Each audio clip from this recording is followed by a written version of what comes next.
Good evening all. ఈరోజు instant వర్స్మిల్లీ ఎట్లాగో చూద్దాము. ఫస్ట్ ఆఫ్ ఆల్ అయితే నేను 1/2 లీటర్ పాలు బాగా బాయిల్ చేస్తున్నాను. మిల్క్ బాగా బాయిల్ అవుతున్నాయి కదా, దీంట్లో నేను 4 ఇలాచీ కూడా వేసుకున్నాను. బాగా బాయిల్ అయినాయి. ఇప్పుడు ఈ వర్స్మిల్లీ పౌడర్ మిక్స్ వేస్తున్నాను. మొత్తం యాడ్ చేసేసుకోవాలి. దగ్గర పడుతుంది, ఇంకొంచెం దగ్గర పడేంత వరకు చిక్కగా అయ్యే వరకు ఉంచుదాము. కొంచెం 2 స్పూన్లు నెయ్యి వేసుకొని బాదం పప్పులు ఇలా సన్నగా కట్ చేసుకున్నాను. అండ్ జీడిపప్పులేమో 2 పీసెస్ కట్ చేసుకున్నా. అవి ఒక 5, ఈ ఒక 7 అలా తీసుకున్నాను.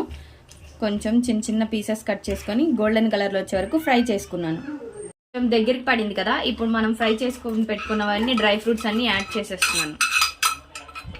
మళ్ళీ ఇన్స్టెంట్ సేమియా మిక్స్ రెడీ. మీరు కూడా ఒకసారి ట్రై చేయండి అండ్ ఎలా వచ్చిందో నాకు కామెంట్ బాక్స్లో కామెంట్ చేయండి. Thank you for watching. By.